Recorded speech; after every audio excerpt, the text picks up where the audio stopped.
का।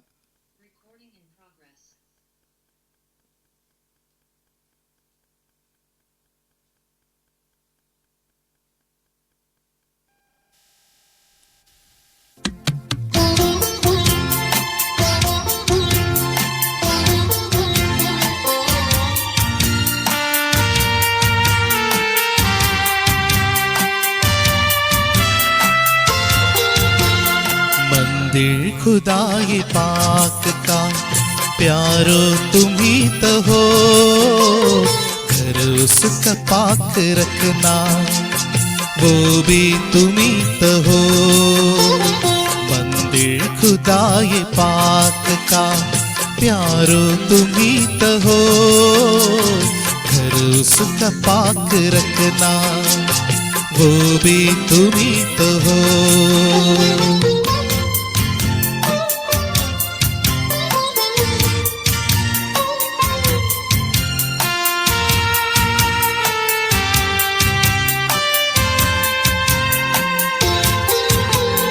अंधकार इस जहान का भटकाएगा तुम्हें, डरना नहीं जहान की ज्योति तुम्ही तो हो।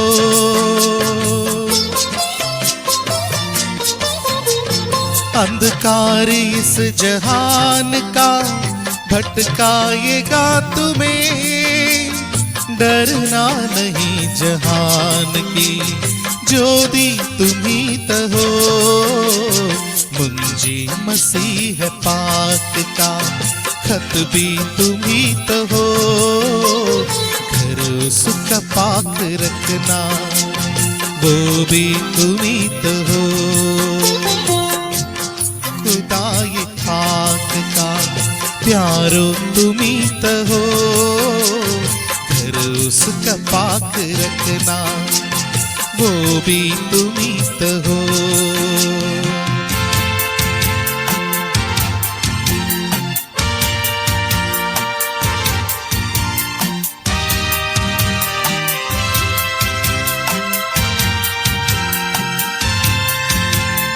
अब जो खुदाए पाक से मांगी दुआएं तो देगा जवाब उसके अपने तुम्ही तो हो।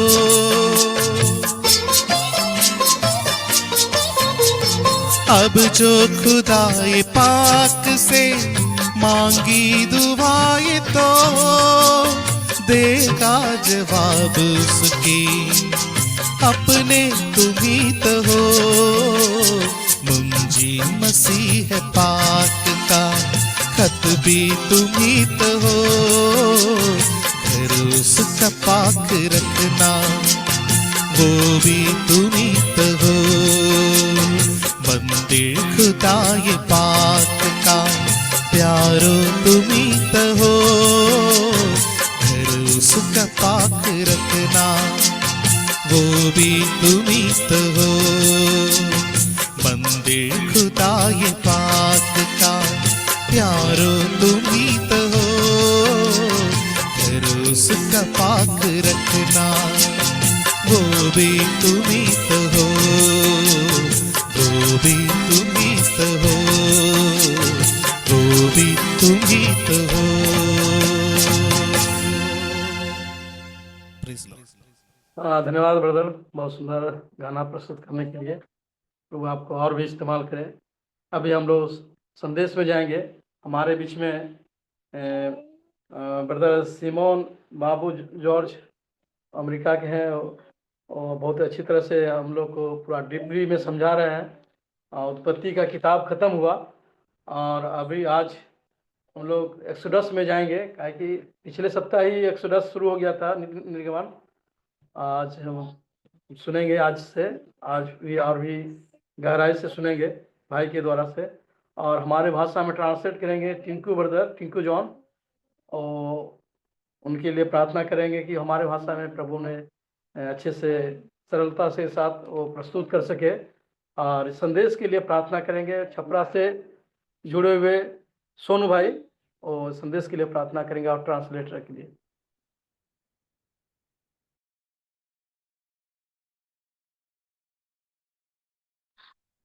सोनू, पानी पीऊंगा,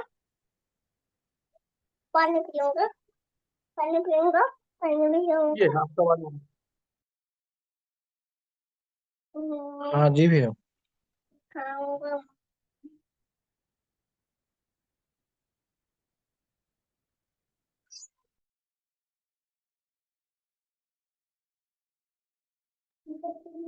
सोनू भाई, आपका म्यूट हो गया है, हाँ जी अनम्यूट भैया। करके।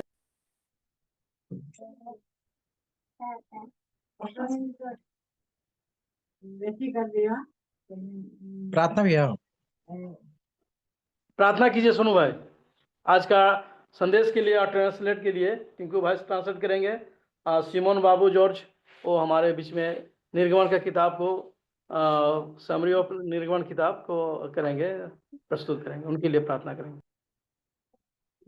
धन्यवाद करते हैं प्रभु जी आज के सुंदर समय के लिए। प्रभु जी आपने हमें आपके उपस्थिति में लेकर आ रहा है प्रभु जी, और अपने दास सिमोन के द्वारा प्रभु जी जो वचन हमें देंगे प्रभु जी, जो हमें वचन को ट्रांसलेट करके हिंदी में प्रभु जी वचन को समझाने के लिए प्रभु जी टिंकू जो हम ब्रदर को दिए प्रभु जी, इसके लिए आपको धन्यवाद करते हैं प्रभु जी।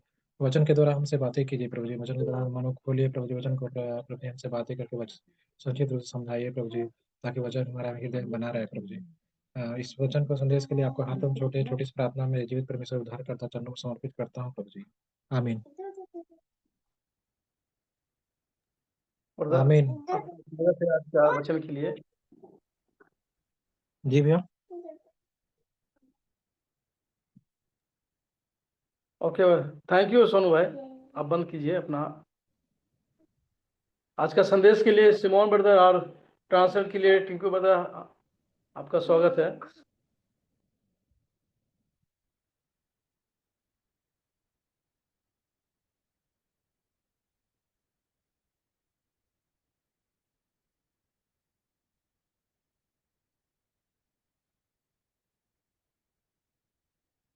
Yeah, brother, we can start. All right, dear saints, it's a wonderful privilege to be with you all once again. एक और बार आप सब लोगों के मध्य में होना बहुत ही आशीष की बात है। We have our studies in Exodus to continue, and I'm looking forward to examining these things with you. और हम अपने निर्गमन के अध्ययन को आज जारी रखते हुए आपके साथ में मिलकर के इन बातों की विवेचना करेंगे। Before we begin, we can ask if there are any questions from the previous study connecting Genesis to Exodus. और इससे पहले कि हम शुरू करें, मैं आपसे जानना चाहूंगा कि जो हम पिछले सप्ताह अध्ययन किए थे उत्पत्ति और निर्गमन को जोड़ करके, उसके विषय में आपका कोई सवाल है क्या?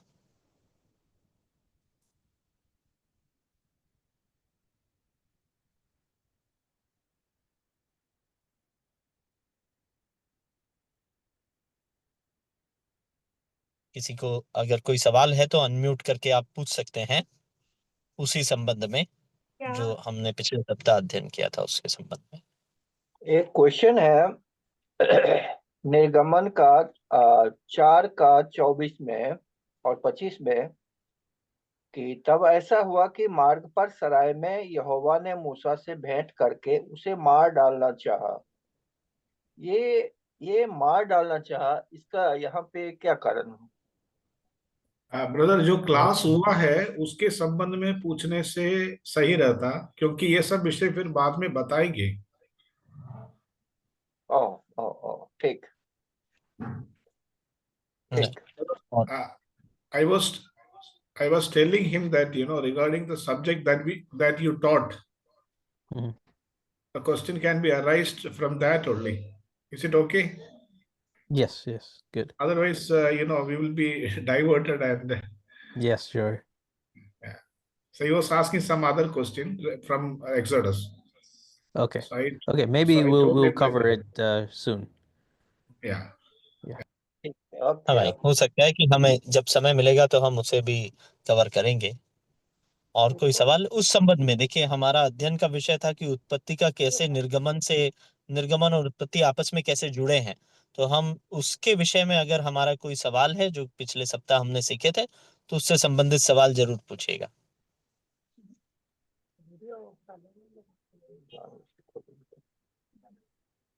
जी, अगर सवाल नहीं है तो हम आगे का अध्ययन जारी रखें। Brother, we can continue, there's no Okay. So we'll read from Exodus chapter 1 and see some important things here. और आइए हम निर्गमन की किताब उसके पहले अध्याय में आ जाए और उसमें से कुछ महत्वपूर्ण बातों को ध्यान दें। Mhm. You see in the opening verses, it has Jacob and the names of his sons. और जो शुरुआत के उसके जो पद हैं उनमें अगर हम देखेंगे तो याकूब और उसके पुत्रों के विषय में हम पाते हैं। In verse 6, Exodus chapter 1, verse 6, it says, Joseph died and all his brothers and all that generation. और जब हम पहला अध्याय उसके 6वें वचन में आ जाते हैं तो वहां इस प्रकार से लिखा है, यूसुफ और उसके सब भाई और उस पीढ़ी के सब लोग मर मिटे। We remember from Genesis that this word generation is an important one. और हम उत्पत्ति से इस बात को स्मरण कर सकते हैं कि यह जो शब्द यहाँ पर में आया है पीढ़ी, ये बहुत ही महत्वपूर्ण शब्द है। So, as Moses is writing this story, there's at least two important things to remember. तो यहाँ पर में मूसा जब इस घटनाओं को लिख रहा है निर्गमन में, तो उसमें दो मुख्य बातें हैं जिन्हें हमें स्मरण रखना चाहिए। The first is that these things are connected to the things that came before. उसका पहली बात यह है कि ये जो घटनाएं यहाँ पर में बताई गई हैं, ये पहले बताई हुई घटनाओं से मेल रखती है या उनसे संबंध रखती है। So, Exodus and the story of Exodus cannot be understood without the understanding of Genesis. तो इसीलिए निर्गमन या निर्गमन की जो घटनाएं हैं उसका अध्ययन या उनकी समझ उत्पत्ति को पढ़े बगैर नहीं हो सकता। So, the first thing is the connection between Genesis and Exodus. तो पहली बात क्या है? उत्पत्ति और निर्गमन के बीच का संबंध। But the second thing is that Exodus will be different than Genesis. और दूसरी बात जो है वो यह है कि निर्गमन जो है वो उत्पत्ति से अलग है, भिन्न है। The verse says Joseph died and his brothers and all that generation. यहाँ पर मैं 6वां वचन पहले अध्याय का यह कहता है कि यूसुफ और उसके सब भाई और उस पीढ़ी के सब लोग मर मिटे। Meaning that the things that Genesis was developing has reached the point that Moses wanted to arrive at. तो उसका अर्थ यह है कि उत्पत्ति में जो चीजें उत्पन्न होकर के बढ़ रही थी वो उस जगह पे पहुंच गई जहां पर मैं मूसा उसे बताना चाह रहा था कि वो वहां पहुंच गई है। The things which are taking place in the beginning of the book of Exodus are so important to the understanding of the rest of the Bible. और बाइबल के बाकी भाग को समझने के लिए निर्गमन की किताब के शुरुआत में होने वाली घटनाओं को समझना बहुत आवश्यक है। So we are seeing that Moses wrote Genesis as an introduction, a historical introduction to the story of Exodus. तो हम यह जान चुके हैं कि मूसा ने उत्पत्ति को निर्गमन में दी हुई घटनाओं के प्रस्तावना के तौर पर लिखा था। So I want you to see here what he writes in verse 7. तो यहाँ पर में जो 7वां वचन है उसमें वो क्या लिखता है उस पर हम गौर करें। Let's read verse 7. हम 7वें वचन को पढ़ते हैं, परंतु इस्राएल की संतान फूलने फलने लगी और वे लोग अत्यंत सामर्थी बनते चले गए और इतना अधिक बढ़ गए कि सारा देश उनसे भर गया। Immediately, we should remember that this sounds very familiar to us. जैसे ही इस वचन को हम पढ़ते हैं तो हमें यह स्मरण आ जाता है कि ये जो वचन है ये हम बहुत अच्छी तरह से जानते हैं। We read that Israel is fulfilling the things which God first spoke to the man and the woman in the garden. तो हम यहाँ पर में यह पाते हैं कि परमेश्वर ने अदन वाटिका में स्त्री और पुरुष से जो बातें कहा था उसे इस्राएल यहाँ पर में पूरा कर रहा है। In Genesis 1, we read these same things, and now in Exodus 1, we are seeing the fulfillment of these things. और जो उत्पत्ति के पहले अध्याय में हमने इसी विषय को पढ़ा था, और यहाँ पर मैं निर्गमन के पहले अध्याय में जब हम आते हैं तो उन बातों को पूरा होते हुए हम देखते हैं। We know that the man and the woman and humanity failed to obey these things. हम जानते हैं कि स्त्री पुरुष और सारा मनुष्य जाति जो है इन बातों को पूरा करने में या इन बातों की आज्ञा मानने में विफल रहा। So God continued this purpose through Noah and his family. तो परमेश्वर ने अपने उस उद्देश्य को नूह और उसके परिवार के द्वारा जारी रखा। But we know after that humanity again failed until the Tower of Babel. और फिर हम जानते हैं कि बाबेल के उस गुम्मत तक्के में फिर से मनुष्य जाति उस कार्य को करने में विफल रही। So God scattered the people into various nations of different languages. तो परमेश्वर ने मनुष्यों को अलग अलग राष्ट्रों में बांट दिया और उन्हें अलग अलग भाषा दे दी। And out of all of these families, God chose Abraham. और इन सारे परिवारों में से उसने अब्राहम को चुन लिया। And the promises and purposes which God had for humanity, he gave also to Abraham. तो जो मनुष्य जाति के लिए परमेश्वर के वायदे और उसका उद्देश्य था वो सब कुछ उसने अब्राहम को भी दे दिया। The rest of Genesis goes from Abraham to Isaac to Jacob and now all of Israel. और उसके बाद जो उत्पत्ति है वो अब्राहम से इसहाक और इसहाक से याकूब और उसके द्वारा होते हुए अब सारे इस्राएल में फैल गई। So Exodus begins this way in order to teach us that we are now watching in the nation of Israel how God will accomplish his purposes. तो निर्गमन की किताब इस प्रकार से इसीलिए शुरू हो रही है ताकि हम इस बात को आगे देखने वाले हैं कि ये सारी बातें इस्राएल राष्ट्र के साथ में परमेश्वर किस प्रकार से पूरा करता है। These purposes are not only for Israel, but they will come through Israel.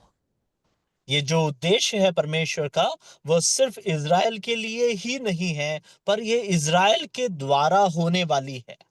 You remember that the purpose is to bring blessing to the whole world. आपको स्मरण होगा कि परमेश्वर का उद्देश्य यह था कि वह सारे संसार में आशीष उपजाए। God said to Abraham, "In you all of the families of the earth will be blessed." और परमेश्वर ने अब्राहम से कहा था कि तुझ में संसार की सारी जातियां आशीष पाएगी। And you remember that Genesis ends with God using Joseph to feed all the people of the earth. और आपको यह भी स्मरण होगा कि उत्पत्ति का अंतिम भाग में यूसुफ जो है वो सारे संसार के लोगों को भोजन प्रदान करता है। So the life of Joseph is one example of how God's people by faith can bring blessing to everyone around them.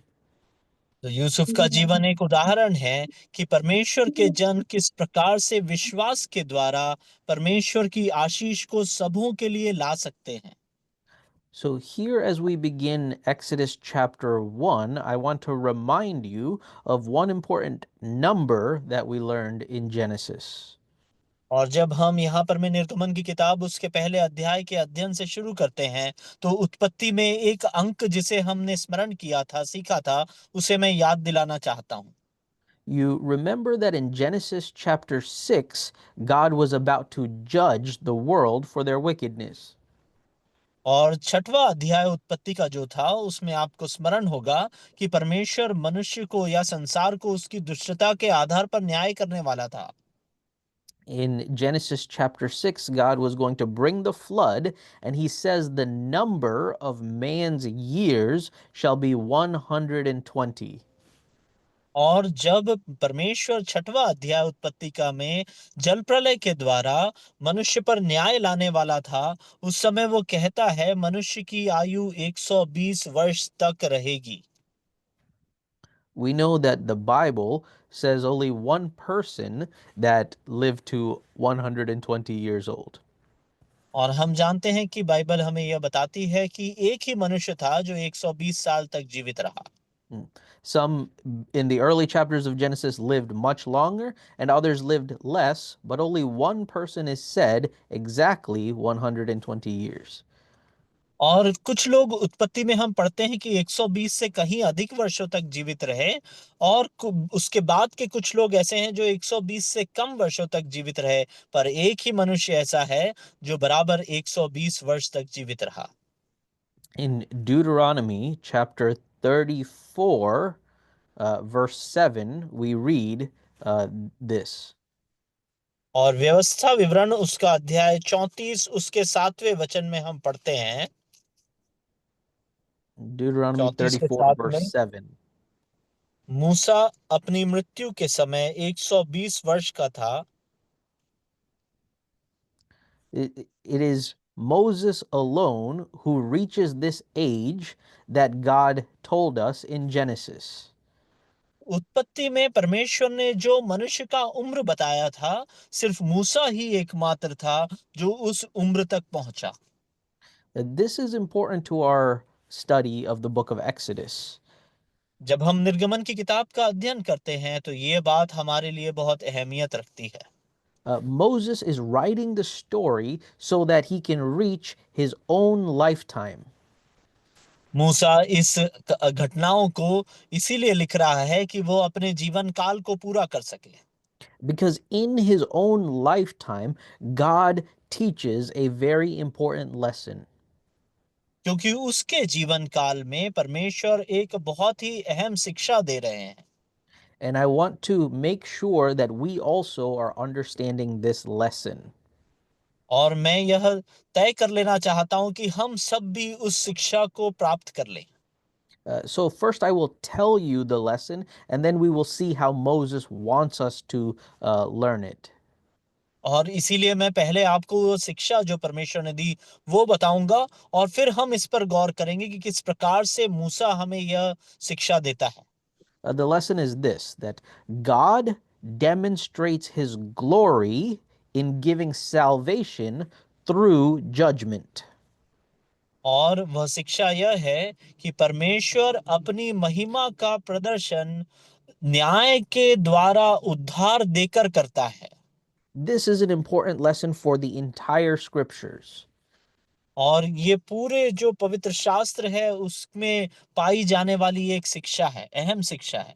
We know even the Apostle Paul says God demonstrates his love toward us, that while we were yet sinners, Christ died for us. प्रेरित पौलुस भी हम जानते हैं इस प्रकार से कहता है कि जब हम पापी ही थे तब मसीह हमारे लिए मरा। परमेश्वर अपने प्रेम का प्रदर्शन इस प्रकार से करता है। Even the death of the Lord Jesus is judgment so that we might be saved. प्रभु यीशु मसीह की मृत्यु भी न्याय है ताकि उसके द्वारा हम बच जाएं। The pattern all throughout Scripture is God sends judgment because of our wickedness, but because of His grace, He offers salvation. और हम पूरे पवित्र शास्त्र में यही क्रिया या यही तरीके को पाते हैं कि पाप के कारण परमेश्वर न्याय को भेजता है, पर उसके अनुग्रह के द्वारा हम छुटकारा पाते हैं। And as Moses begins the book of Exodus, he compares this to a very important section of Genesis.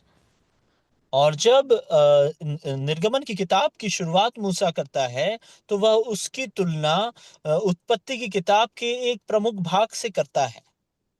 So the flood of Noah's day is a very important judgment and salvation story. तो जो नूह के समय का जो जल प्रलय था वह परमेश्वर के न्याय का और उस न्याय में उसके छुटकारे की एक अहम घटना या कहानी है। And Exodus is another important judgment and salvation story. और उसी प्रकार से निर्गमन भी एक न्याय और छुटकारे की कहानी है।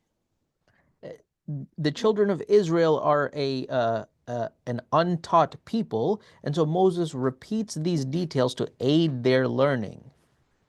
और जो इस्राएल की संतान थी, उन्हें इन सब चीजों की कोई भी जानकारी नहीं थी। उन्हें इन चीजों की जानकारी देने और सिखाने के लिए मूसा इन बातों को लिख रहा है। So let's see how Moses is teaching this lesson, and we will make sure we also are learning this very important lesson. तो आइए हम देखेंगे कि किस प्रकार से मूसा इस शिक्षा को देता है और साथ ही साथ हम भी उससे सीखेंगे। We said already that Israel is continuing the purpose which God gave to humanity. हमने अभी इस बात पर गौर कर चुके हैं कि इज़राइल जो परमेश्वर के द्वारा दिए हुए उद्देश्य को किस तरह से जारी रखते हुए पूरा कर रहा है।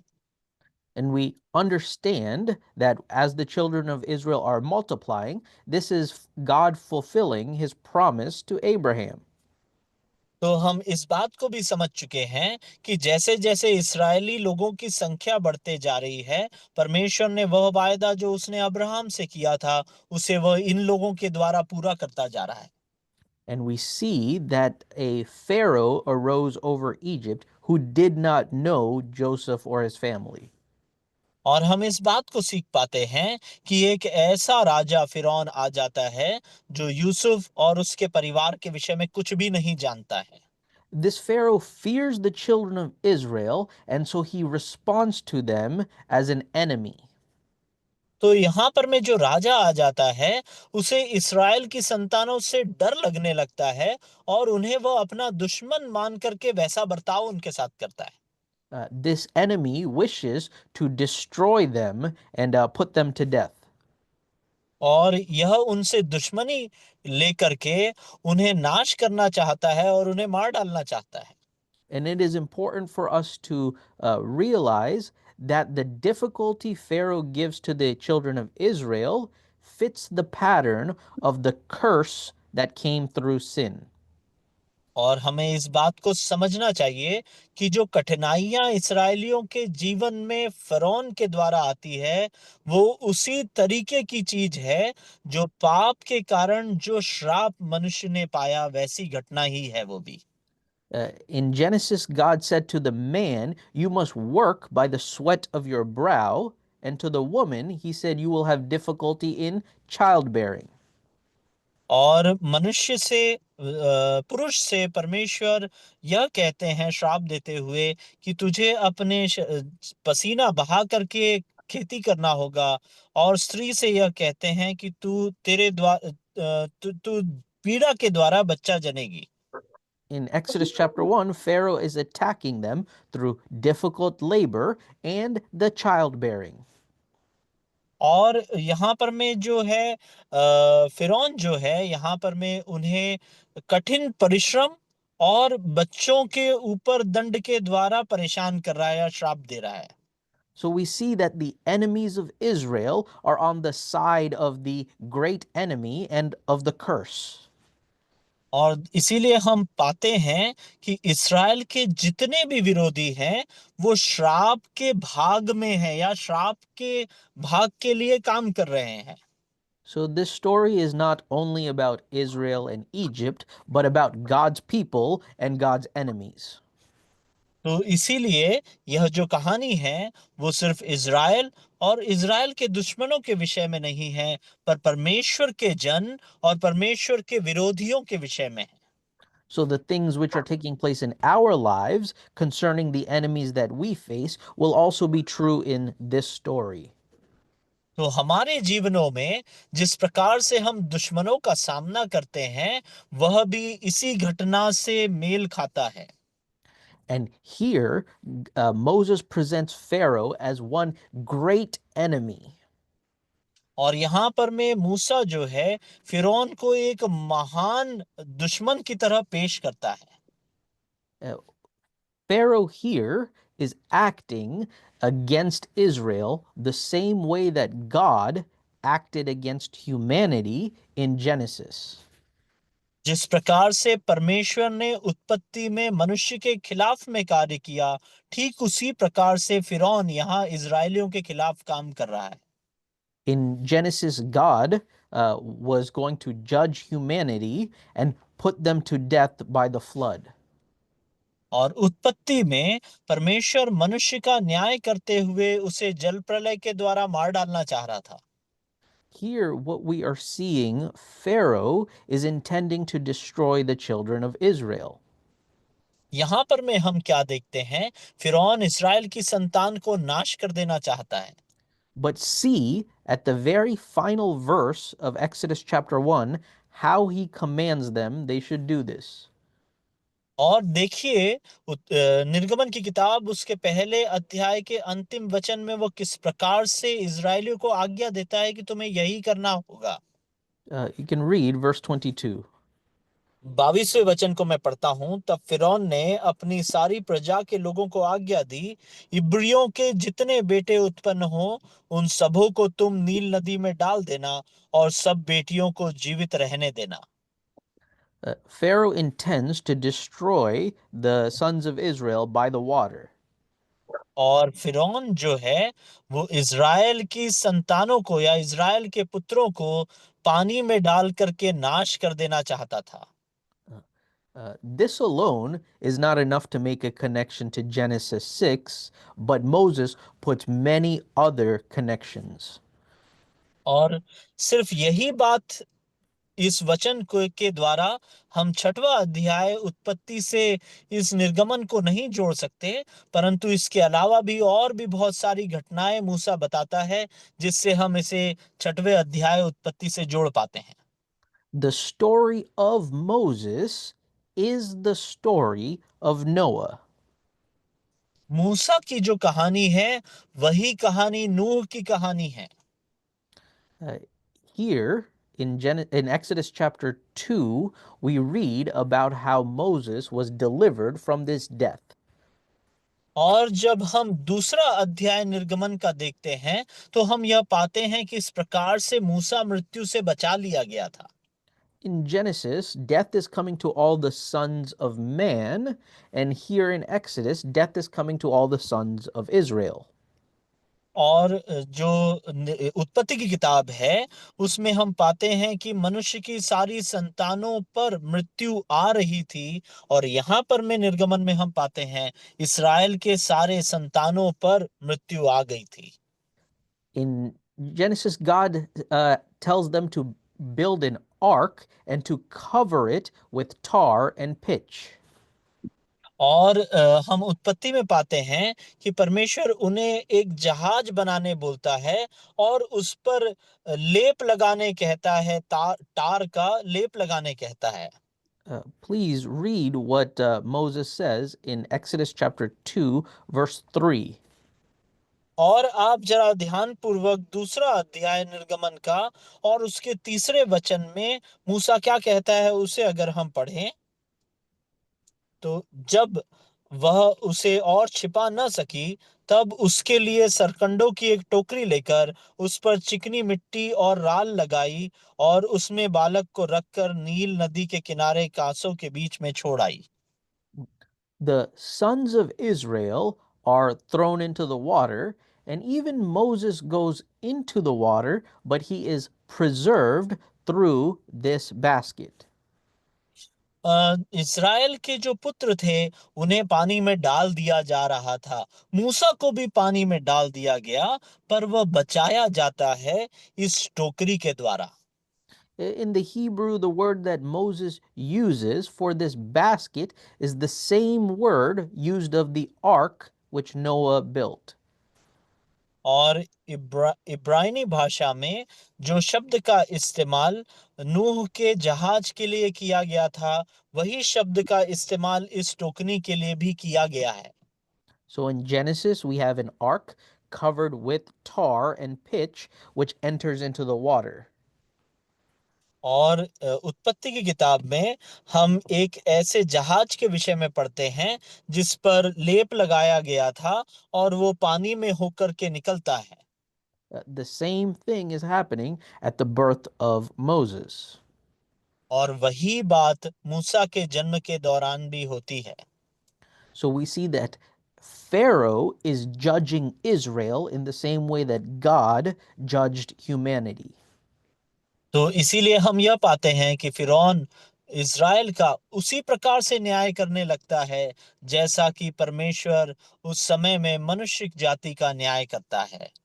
But we see in both stories how God alone is offering salvation.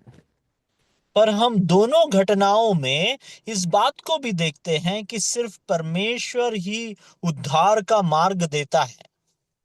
Moses is delivered and he becomes one of the princes of Egypt. और मूसा छुड़ाया जाता है और मिस्र के राजकुमारों में से एक बन जाता है। His very name means to be drawn up out of the water.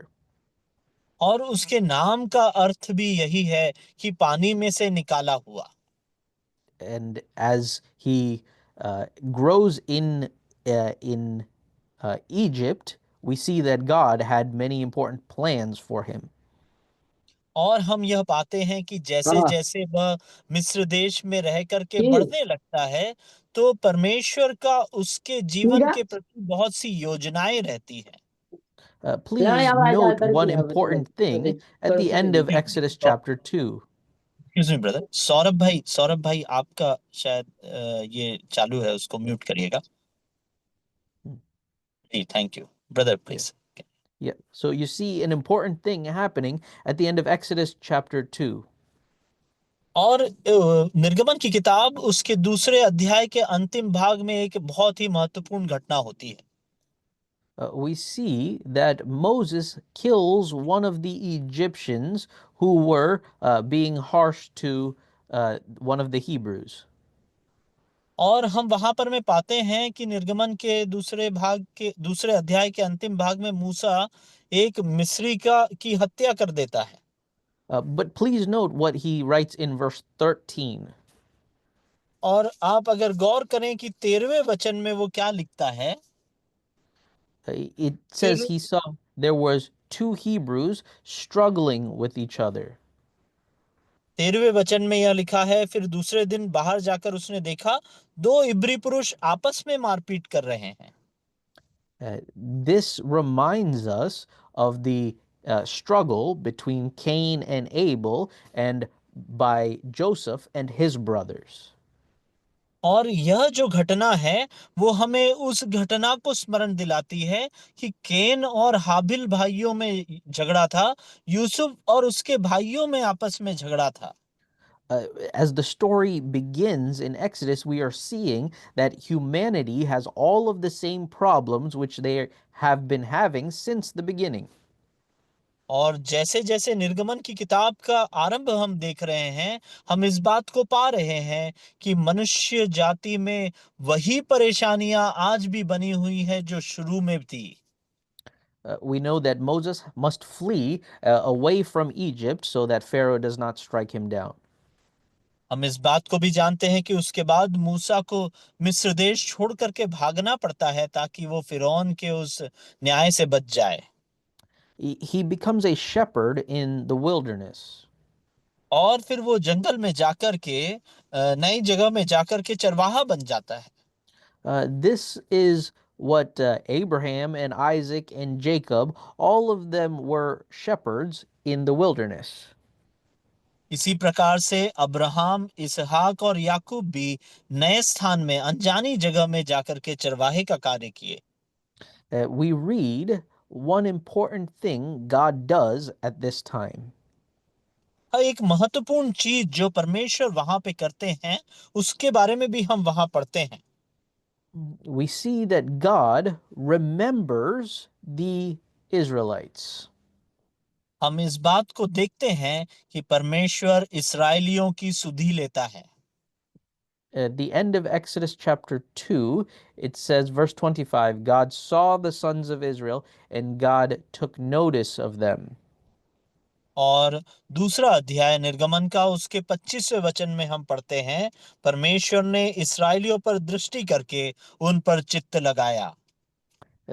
This is to say God remembered the promises he made to Abraham. और 24वें वचन में हम पढ़ते हैं, अब्राहम के साथ की हुई वाचा को परमेश्वर स्मरण करता है। We must remember an important thing which God said at the end of Genesis. उत्पत्ति की किताब के अंतिम भाग में एक महत्वपूर्ण बात जो परमेश्वर ने कहा था उसे हम स्मरण करें। You remember when Joseph was dying, he told them to prepare his bones. और यूसुफ जब मृत्यु को प्राप्त कर रहा था तो वो यह कहता है कि मेरी हड्डियों को संभालना। In Genesis chapter 50, 2 times, Joseph says, God will surely visit you. और उत्पत्ति की किताब 50वें अध्याय में यूसुफ 2 बार कहता है परमेश्वर निश्चय तुम्हारी सुधि लेगा। Joseph is saying, I will die still here in Egypt, but I know God will not leave you here. तो यूसुफ यह कहता है मैं तो निश्चय ही मिस्र देश में मर जाऊंगा पर परमेश्वर तुम्हें यहाँ नहीं रख छोड़ेगा। So he makes preparations for his bones that when God delivers them, his bones will go up with them. तो वह अपने हड्डियों की तैयारी करने कहता है और यह कहता है जब भी परमेश्वर तुम्हें यहाँ से छुड़ाएगा मेरी हड्डियां भी तुम्हारे साथ जाएगी। As Moses is in the wilderness, we read that God remembers this promise.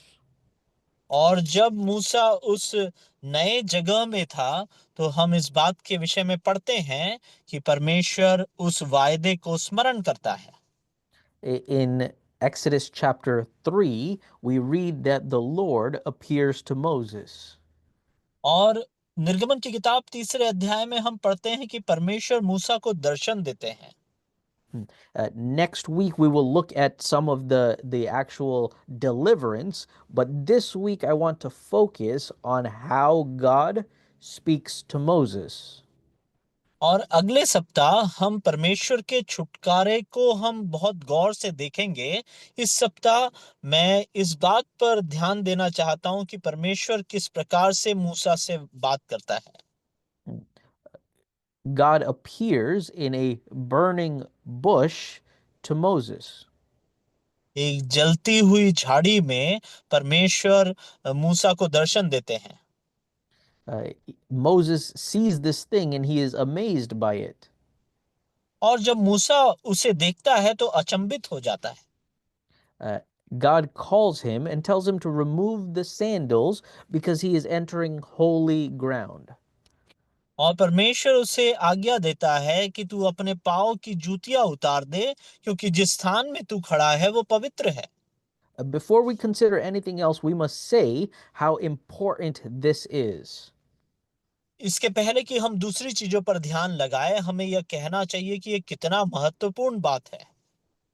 Let me ask, why is it important that we are hearing about holy ground? और मैं आपसे यह पूछना चाहूंगा कि यह क्यों जरूरी है या महत्वपूर्ण है कि हम यहाँ पर मैं पवित्र स्थान के विषय में पढ़ रहे हैं। Anybody know why we should stop when we hear of this holy ground? जब पवित्र जगह या पवित्र स्थान के विषय में पढ़ते हैं तो हमें क्यों रुकना चाहिए, ये क्या किसी को मालूम है? क्या आप में से कोई जानता है?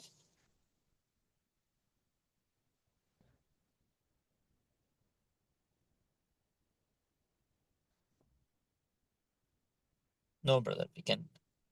You must remember that in Genesis chapter 3, God said, "Cursed is the ground because of you." हमें यह स्मरण करना चाहिए कि उत्पत्ति की किताब उसके 3 अध्याय में परमेश्वर यह कहते हैं कि भूमि तेरे कारण श्रापित है।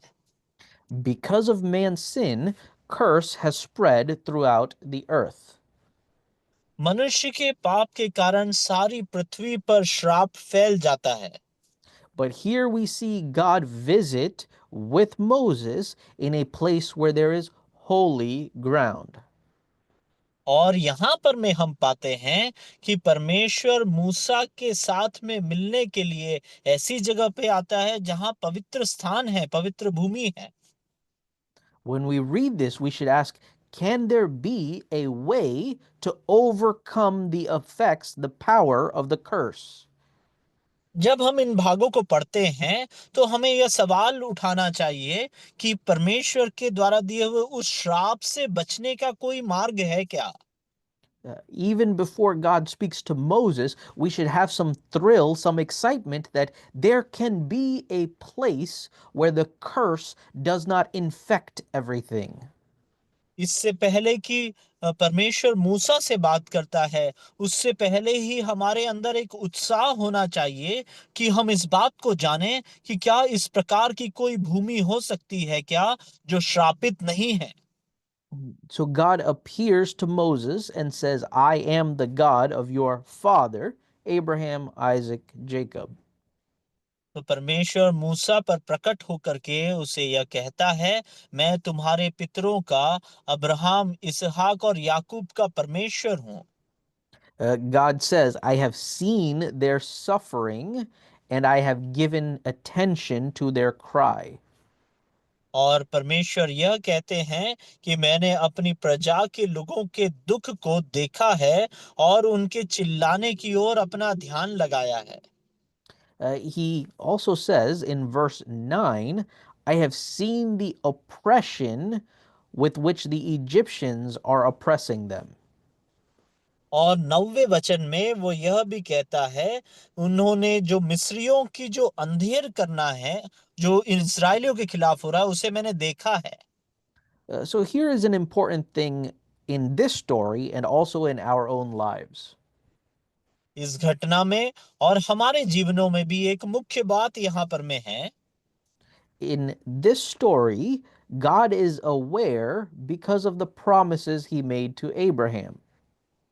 और इस घटना में जो परमेश्वर ने अब्राहम से वायदा किया है, उस कारण से परमेश्वर इन बातों को जानता है। And God enters into the story against the Egyptians. और यहाँ पर में परमेश्वर मिस्रियों के खिलाफ में या मिस्रियों के विरोध में इस घटना में प्रवेश कर रहा है। But we should remember that in our own stories, God has made promises through the Lord Jesus Christ. पर हमें यह स्मरण करना चाहिए कि हमारे स्वयं के जीवनों में परमेश्वर ने प्रभु यीशु मसीह के द्वारा हमसे वायदा किया है। The sons of Israel have promises through Abraham. We have promises through the Lord Jesus. और इस्राएल की संतानों को जो वायदे मिले हैं वो अब्राहम के द्वारा मिले हैं, और हमें हमारे जीवनों में वायदे प्रभु यीशु मसीह के द्वारा मिले हैं। In our own lives, we will have many enemies which have a hatred for God's people. हमारे अपने जीवनों में हमारे कई ऐसे शत्रु होंगे जिन्हें परमेश्वर के लोगों से घृणा होगी। But we should remember the promise which Jesus said to us. पर हमें प्रभु यीशु मसीह का उस वायदे को स्मरण करना चाहिए। He said, I am with you always, even to the ends of the age. और उसने हमसे कहा है, मैं जगत के अंत तक सदा तुम्हारे संग हूं। I want you to see how the promise of Jesus is the same as what God said to Moses.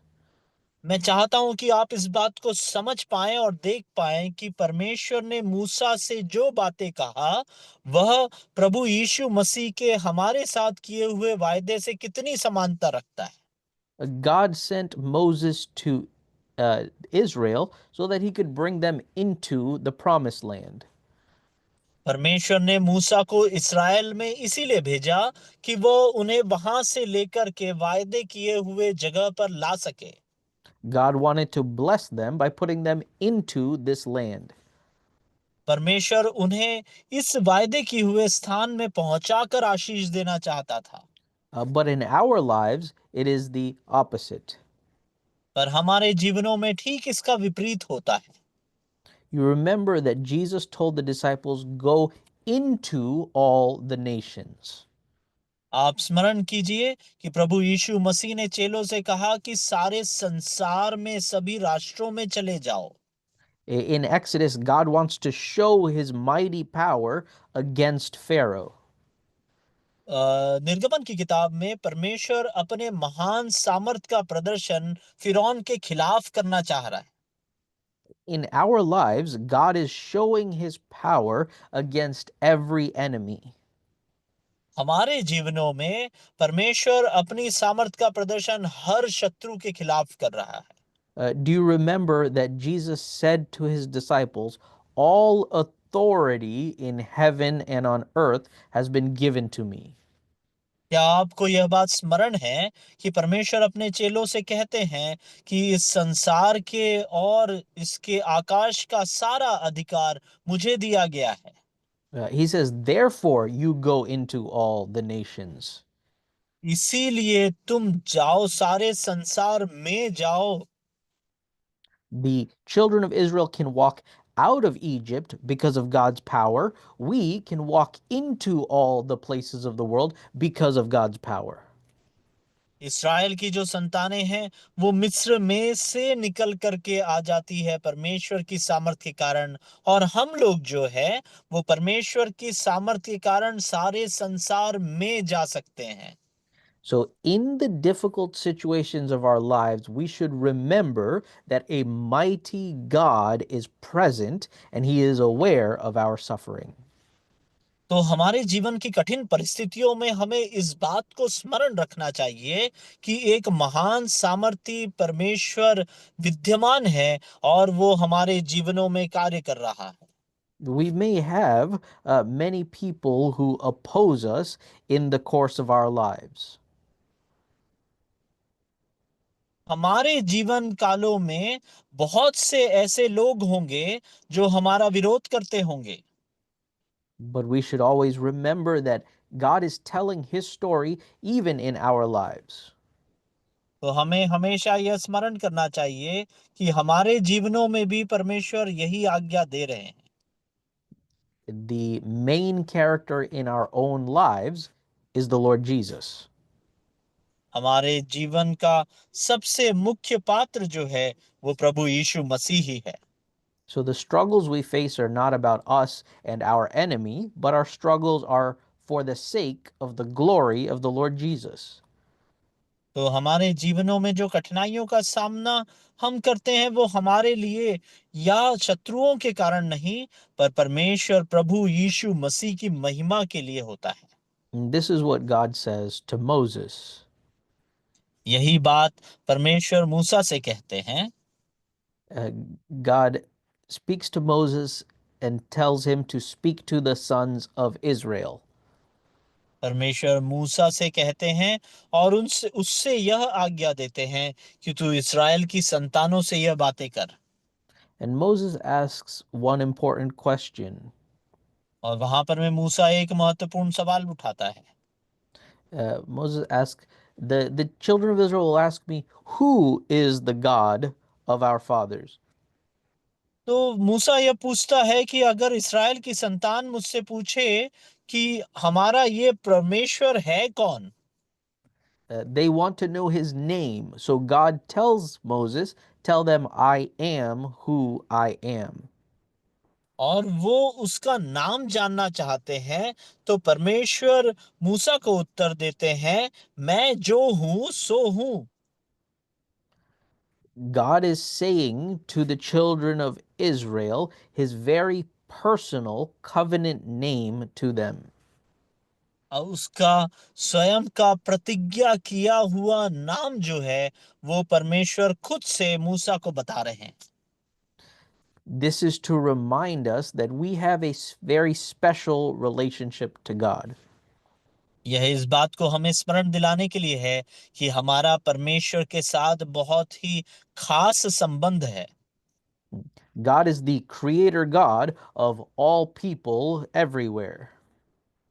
परमेश्वर जो है सारे सृष्टि का कर्ता है, हर मनुष्य का कर्ता है। But he is the personal covenant God of those who can call him by his name. पर जो लोग उसे उसके नाम से पुकार सकते हैं उनके साथ में व्यक्तिगत वाचा बांधने वाला परमेश्वर है। So God says, Yahweh, the God of your fathers, has seen your suffering. तो इसीलिए परमेश्वर कहते हैं, यहोवा जो तुम्हारे पितरों का परमेश्वर है, उसने तुम्हारी दुर्दशा को देखा है। This should be our great comfort as well. हम लोगों के जीवन में भी महान सांत्वना का कार्य यह करे। We will have many situations which threaten to overwhelm us. हमारे जीवन में कई ऐसी परिस्थितियां आएगी जो हमें बहुत दबाएगी। We may have rulers of this world who are persecuting us. हमारे जीवन में हो सकता है कि बहुत से ऐसे शासक आ जाए जो हमें सताए।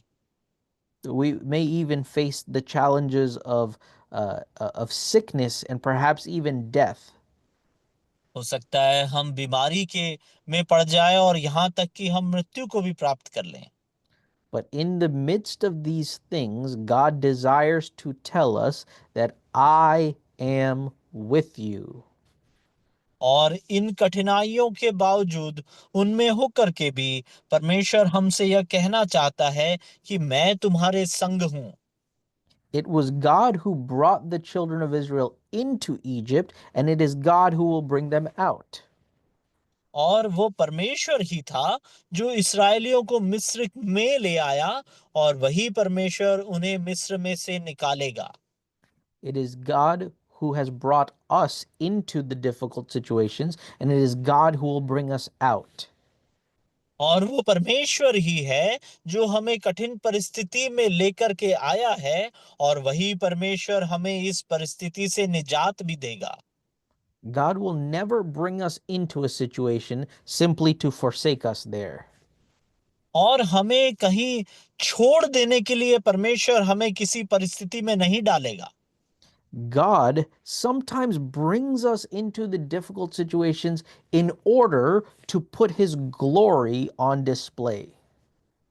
और कई बार हमें कठिन परिस्थितियों में परमेश्वर इसीलिए लाता है ताकि वह अपनी महिमा का प्रदर्शन कर सके। We are almost out of time, so I'll show you quickly from chapter 6 how we read these things. हमारा समय बहुत तेजी से आगे बढ़ते जा रहा है, तो हम 6वें अध्याय से यह देखेंगे कि इन बातों को हम कैसे समझ सकते हैं। But remember, the meaning of these things is that God desires glory in our own lives. पर आप इस बात को स्मरण रखें कि हमारे जीवनों के द्वारा परमेश्वर अपनी महिमा चाहता है इन परिस्थितियों में भी। In Exodus chapter 6, Moses has gone and spoken to the children of Israel. और निर्गमन की किताब उसके 6वें अध्याय में मूसा जाकर के इस्राएलियों से बात कर चुका है। And just before Moses goes to speak to Pharaoh, he writes one more thing. और मूसा फिरौन से मिलने के पहले एक और चीज यहाँ पर में लिख देता है। We see in chapter 6 a familiar thing, a genealogy. हम 6वां अध्याय जो है निर्गमन का, उसमें एक बहुत ही ऐसी चीज को देखते हैं जिसे हम बहुत अच्छे से परिचित है, वो है पीढ़ियों का या वंशावलियों का वर्णन। In Genesis, we saw genealogies that go from one important character to a next important character. और हमने उत्पत्ति में देखा था कि वंशावलियां एक चरित्र से बढ़ आगे निकलते हुए दूसरे अहम चरित्र की ओर बढ़ जाती है। But this genealogy is different. पर यहाँ पर में जो वंशावली दी गई है, ये उससे बहुत भिन्न है। It says in chapter 6, verse 14, these are the heads of the fathers' households. और जो 6वां अध्याय है और उसके वचन 14 में हम यह पढ़ते हैं, उनके पितरों के घरानों के मुख्य पुरुष ये हैं। We expect Moses to name the different sons of Israel. हम ये उम्मीद करते हैं कि इज़राइल की अलग-अलग संतानों के नाम शायद मूसा यहाँ लिखेगा। We see him begin to name Jacob's sons, but he only goes to the third son. और वो याकूब की संतानों के बारे में बोलना शुरू कर देता है, पर उसके तीसरे पुत्र तक ही पहुंच के रुक जाता है। Instead of naming all 12 of the sons, he only names 1, 2, and 3. और सारे 12 बेटों का नाम लेने के बजाय वो सिर्फ पहला, दूसरा और तीसरे बेटे का ही नाम लेता है। That's Reuben and Simeon and Levi. और वह है रूबेन, शिमोन और levy. And he doesn't give any more attention to the first two, but he expands the genealogy of Levi. और वो पहले और दूसरे के बारे में ज्यादा जिक्र नहीं करता, पर लेवी की वंशावली को बहुत विस्तार से बताता है। He names the 3 sons of Levi. Levy के 3 संतानों का नाम वो वहां लिख देता है। And then out of Levi's 3 sons, he only picks one of them to give more attention to. और उन 3 संतानों में से सिर्फ एक ही को अधिक महत्व देते हुए ध्यान देता है उस पर। So in 17, 18, and 19, we read the 3 sons of Levi. और 17, 18 और 19 में लेवी के 3 पुत्रों के विषय में हम पढ़ते हैं। And Moses only picks the middle one out of these 3 in order to give more attention. और इन तीनों में से जो बीच का पुत्र है, उसको वो चुन लेता है अधिक ध्यान देने के लिए। So you see very differently this genealogy than the previous ones. तो ये जो वंशावली है, पहले पाई गई वंशावलियों से बहुत ही भिन्न है। Another strange thing we see in verse 20. और एक और अजीबोगरीब बात हम 20वें वचन में पाते हैं। Moses writes about the wife of one of these men. इन पुरुषों की पत्नी के विषय में वो लिख देता है, एक पत्नी के विषय में। You see that he writes Amram married his father's sister Yocheved. हम पाते हैं वहां वो लिखता है, अमराम ने अपनी फूफी योकेबेद से विवाह किया। And she gave birth to Aaron and to Moses. और उसने हारून और उससे हारून और मूसा उत्पन्न हुए। We see that Amram's life was 137 years. और हम पाते हैं कि अमराम की पूरी अवस्था 137 वर्ष की हुई। So we see the length of life continue to decrease, and it's nearly at 120. और इसके द्वारा हम यह भी सीख पाते हैं कि जो मनुष्य की आयु है वो घटती हुई जा रही है और धीरे धीरे 120 के करीब आती जा रही है। In this genealogy, Moses is drawing attention to his very own generation. और यहाँ पर मैं इस वंशावली के माध्यम से मूसा स्वयं की पीढ़ी की ओर हमारा ध्यान खींचना चाह रहा है। Moses is saying that all the purposes God has, he is going to put on display in Moses' own lifetime.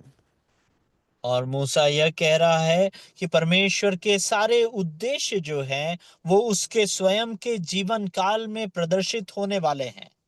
And the answer to God's purpose can be found in the name of Moses' mother.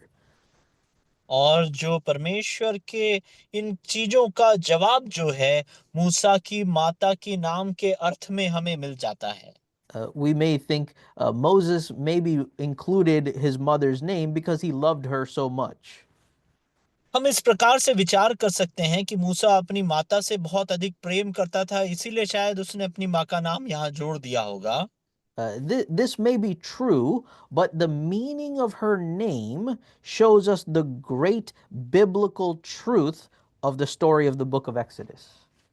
और यह हो सकता है, पर यहाँ पर मैं उसकी माता के नाम का अर्थ जो है निर्गमन की किताब की पवित्र शास्त्रीय एक सच्चाई को हमें बताता है।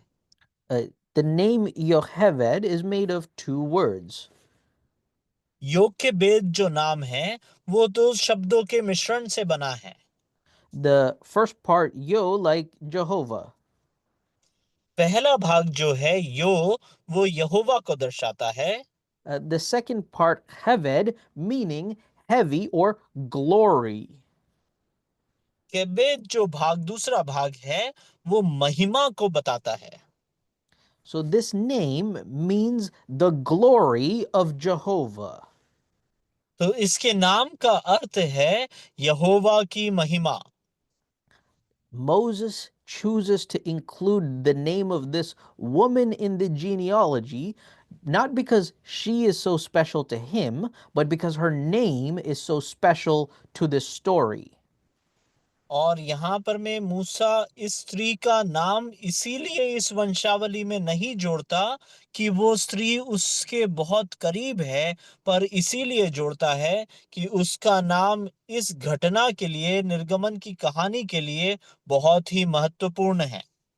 This is the mother who, in chapter 2, saw this child and hid him so that he would be saved from the judgment.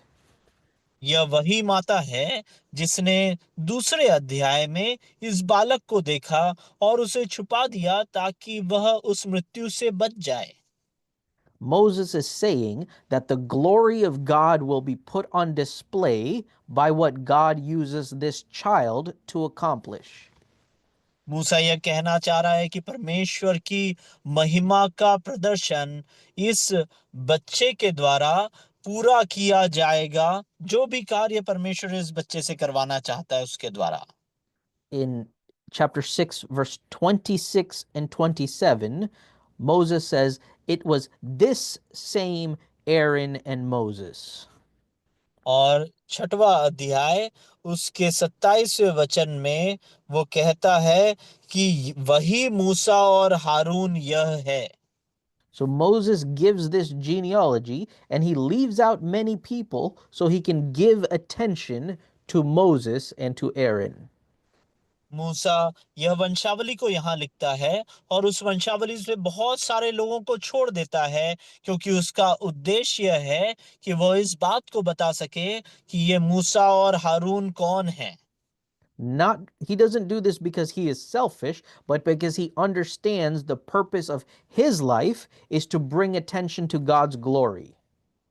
और देखिए वो इसीलिए नहीं करता कि वो स्वार्थी है, पर वो इसीलिए ऐसा करता है कि वो हमारा ध्यान का आकर्षण इस चीज की ओर लाना चाहता है कि उसके जीवन का उद्देश्य है परमेश्वर की महिमा को प्रकट करना। This is the challenge for us as well, that we must understand our own lives as a reason to give glory to God. ये हमारे लिए भी एक चुनौती के तौर पे हम ले कि हम इस बात को समझे कि हमारा जीवन भी परमेश्वर की महिमा के लिए उपयोग होना चाहिए। We must not look to our difficulties as an opportunity for our own glory. हम अपने जीवन में आने वाली परेशानियों को, कठिनाइयों को स्वयं की महिमा के लिए चुनौती करके न समझें। We must not ask to be delivered from situations so that we might be comfortable. हम ऐसी परिस्थितियों में से छुटकारे के लिए इसीलिए न प्रार्थना करें कि हम उसके द्वारा अपने जीवन में शांति को प्राप्त करें। To live our lives for the sake of comfort or of glory will be to waste our lives. हमारे जीवनों को शांति के लिए या स्वयं की महिमा के लिए अगर हम जिएंगे तो हमारे जो जीवन का अर्थ ही नहीं रहेगा। The great meaning of our life will come only when we live for the sake of God's glory. हमारा जीवन तभी सार्थक होगा जब हम सिर्फ और सिर्फ परमेश्वर की महिमा के लिए जिएंगे। And before Moses goes before Pharaoh, he writes this genealogy to make sure we remember this lesson. इससे पहले कि मूसा फिरौन के सम्मुख जाता है, वो इस पीढ़ी को यहाँ पर मैं इसीलिए लिख देता है, इस वंशावली को यहाँ पे इसीलिए लिख देता है कि हम उसके द्वारा इस शिक्षा को प्राप्त करें। Next week, we will see how God brings this glory against Pharaoh. But first, today, we must remember this is God's purpose for our lives. और अगले सप्ताह हम देखेंगे कि किस प्रकार के फिरौन के सामने परमेश्वर अपनी महिमा को प्रकट करता है, पर आज हमें अपने जीवनों में इस बात को या इस शिक्षा को ले लेना ज्यादा आवश्यक है। As you read the following chapters, pay attention to the hand of God. और जब आने वाले जो अध्यायों का आप अध्ययन करें तो उस समय बहुत ध्यान पूर्वक इस बात पर गौर कीजिए कि किस प्रकार से परमेश्वर का सामर्थी हाथ कार्य करता है। We will see Pharaoh and his hand struggling against God and his mighty hand. और हम इस बात को देख पाएंगे कि किस प्रकार से फिरौन का हाथ परमेश्वर के सामर्थी हाथ से लड़ता है। And as you read the next chapters, remember that in our own lives, we have the hand of God on our side. और जब आने वाले अध्यायों को आप पढ़ते हैं तो इस बात को भी स्मरण रखें कि हमारे जीवनों में हमारे साथ भी परमेश्वर का वही हाथ है। And remember that God also is working in our story to bring glory to himself. और इस बात को भी स्मरण रखें कि हमारे जीवन की कहानियों में भी परमेश्वर हमारे साथ कार्य कर रहा है ताकि हम उसको महिमा पहुंचा सके। We can stop there for today to take any questions. हम आज यहाँ पर में विराम डालेंगे और अगर कोई सवाल है तो आप इनसे संबंधित सवाल पूछ सकते हैं। ब्रदर देयर दो प्रश्न है। यस एक है जो पवित्र भूमि जो परमेश्वर बोलते हैं मूसा को, तुम अपनी ड्यूटी उतार दे क्योंकि इस भूमि पर जो खड़ा है पवित्र है। तो इसको थोड़ा सा और क्लियर करेंगे कैसे माने पवित्र है। और दूसरा हम लोग देखते हैं मूसा जब परमेश्वर से बोलता है कि मैं बोलने में भद्दा हूँ, बोलने में ये नहीं हूँ, किसी दूसरे को भेज, तो परमेश्वर को दो बार उसको बाद में मूसा दो बार ये बात को बोलता है, लेकिन परमेश्वर ने हारून को उसके पास भेजा, वो बोलने में निपुण है, वो तेरा नबी रहेगा, ऐसा बोलता है। जबकि एक्ट्स में 7:22 में हम पढ़ते हैं स्टीफनुस कहता है मूसा वचन में और कर्म में दोनों में सामर्थ। तो ये जो बोलने में भद्दा अपने आप को कहता है, इसका माने एक्चुअल वास्तव में क्या कहने का उसका उद्देश्य या अर्थ है?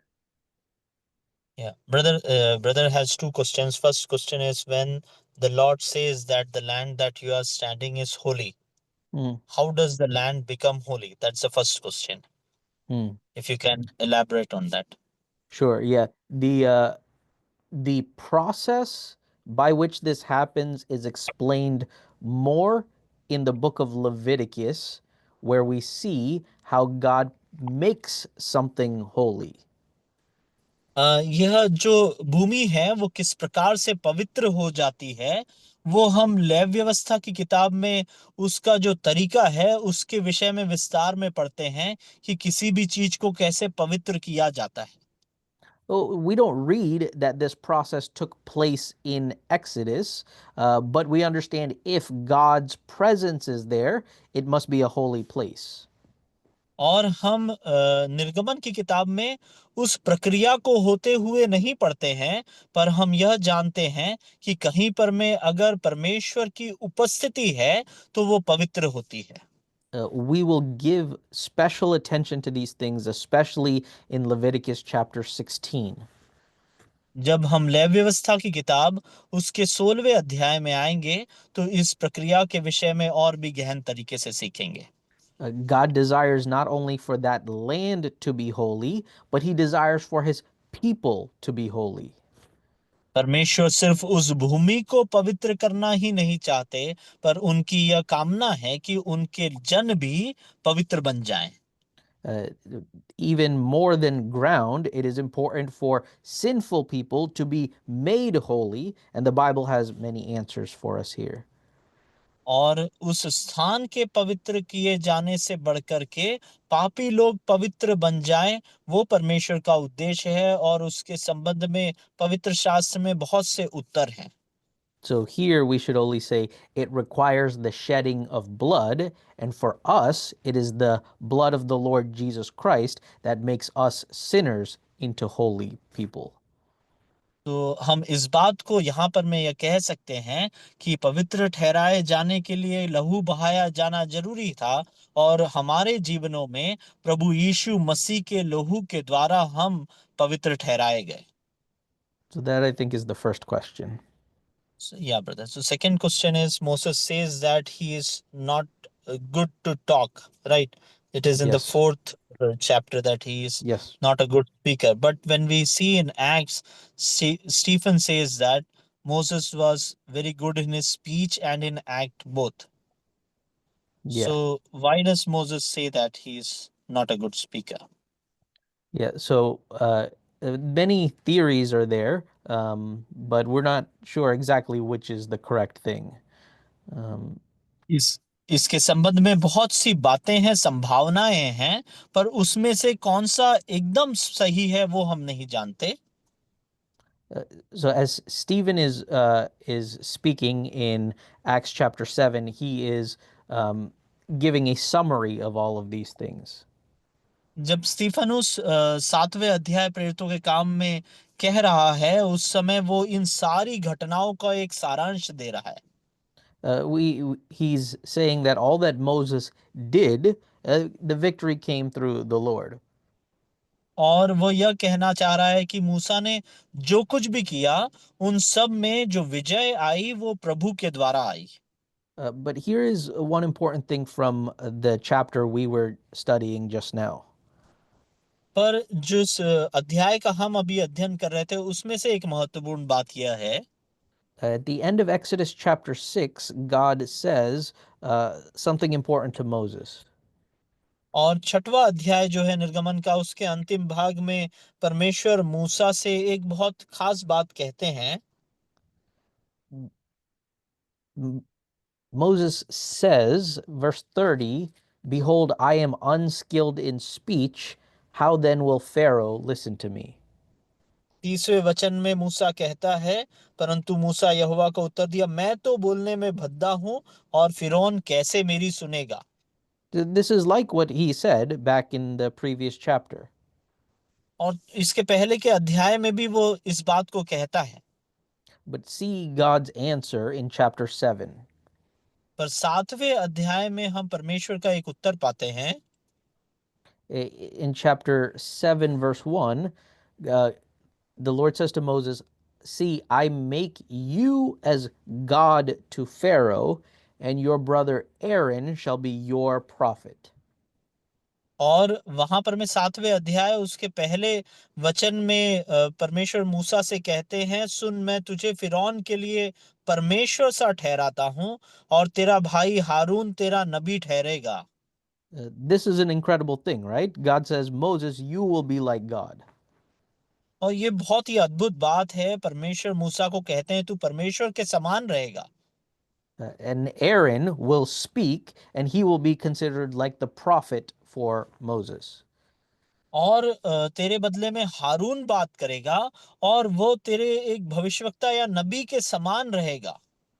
And so when we are considering the things that Moses spoke, it can be considered Moses' speech, even if Aaron was the one to say them to Pharaoh. तो जब भी हम मूसा को कुछ कहते हुए पाते हैं, हम इस बात को समझें कि मूसा ही उन चीजों को कह रहा है। हो सकता है हारून के मुख से वो बात निकली हो, पर कहने वाला मूसा था। So in this way, we see that God overcomes that difficulty, and we can understand that Moses spoke well. और इस तरीके से या इस प्रक्रिया के द्वारा हम यह देखते हैं कि परमेश्वर ने उस कठिनाई को लांघा, और इसीलिए हम यह कह सकते हैं कि मूसा ने बहुत अच्छी तरह से कहा। So in Acts chapter 7, when Stephen says he was a man of power in words and deeds, it is God's power and God's deeds that are being spoken of here. तो स्टीफनुस जब प्रेरितों के काम 7वें अध्याय में यह कहता है कि मूसा अपने वचन और कर्म दोनों में सामर्थी था, तो हम यह जान सकते हैं कि परमेश्वर ने मूसा के जीवन में कर्म और वचन दोनों में सामर्थ्य दिखाया. God spoke to Moses, Moses spoke to Aaron, Aaron spoke to Pharaoh. परमेश्वर ने मूसा से बात किया, मूसा ने हारून से बात किया और हारून ने फिरौन से बातें की. In the same way, God gave might to Moses through his staff, and when Moses stretched out his staff, the power of God would come to pass. और उसी प्रकार से परमेश्वर ने अपनी सामर्थ को मूसा को दिया उस छड़ी में से, और मूसा जब उस छड़ी का उपयोग करता है तो परमेश्वर की सामर्थ का प्रदर्शन होता है. So neither the words nor the deeds belong to Moses, but they were done through Moses. इसीलिए न तो वचन या कथन और ना ही कर्म मूसा ने किए थे, पर वे कर्म और कथन दोनों मूसा के द्वारा किए गए थे. So Stephen is simply teaching us the things for our own lives. God is the one who is at work through us, his people, when we live by faith. तो स्टीफनुस हमें यही सिखा रहा है कि जब हम विश्वास में जीवन जीते हैं तो हमारे जीवनों के द्वारा परमेश्वर कार्य करता है. Thank you brother. Yeah, brother.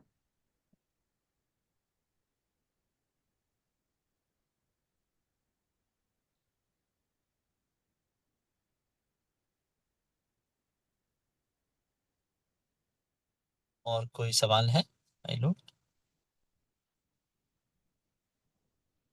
नहीं हो तो हम आगे बढ़े.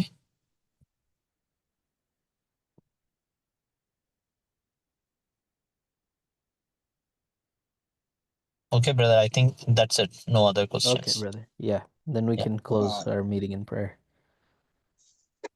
तो अगर और कोई सवाल नहीं है तो फिर हम प्रार्थना के साथ समाप्त करें. ओके ब्रदर, बहुत बहुत धन्यवाद.